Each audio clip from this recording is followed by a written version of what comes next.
મહેસાણા મહાનગરપાલિકા વિસ્તારમાં રોડ રસ્તા રિપેરિંગ તથા બ્રિજ નિરીક્ષણ કરાયું।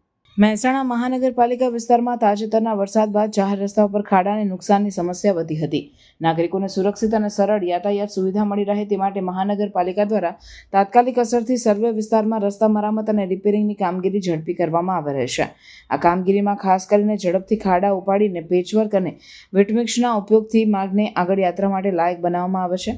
મ્યુનિસિપલ કમિશનર રવિન્દ્ર ખતારા દ્વારા તળેટી સહિતના વિસ્તારોમાં સ્થળ પર જે નિરીક્ષણ કરવામાં આવ્યું તેમણે કર્મીઓ અને કોન્ટ્રાક્ટરોને માર્ગ મરામતની ગુણવત્તા જળવાઈ રહે તેવી સૂચનાઓ આપીને સમગ્ર કામગીરીનું ઇમારતી રીતે આયોજન કરવા જણાવ્યું। ગુડ્સ અને સર્વિસીસનું નિવારણ પણ ઝડપથી થાય તે માટે સ્થળ પર અધિકારીઓ સતત મોનિટરિંગ કરે છે। જાહેર સુરક્ષા અને વાહન વ્યવહારની દ્રષ્ટિએ મહેસાણાની મુખ્ય રસ્તાઓ અને બ્રિજની સ્થિતિનું પણ વિશેષ નિરીક્ષણ હાથ ધરાયું છે। મહેસાણા બાયપાસની જેમ જરૂરિયાત હોય ત્યાં બ્રિજની સમીક્ષા કરીને જરૂરી મરામતમાં ત્વરિત પગલાં લેવામાં આવે છે જેથી વાહન ચાલકોને મુશ્કેલી ન પડે।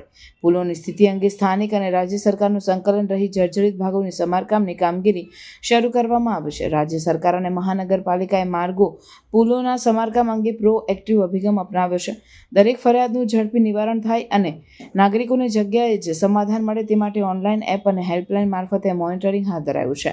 મહેસાણામાં પણ ગુજમાર્ગ એપ કંટ્રોલ રૂમ અને સંબંધિત વહીવટી તંત્ર દ્વારા સમસ્યાઓનું ઝડપી નિરાકરણ લાવવામાં આવી રહ્યું છે।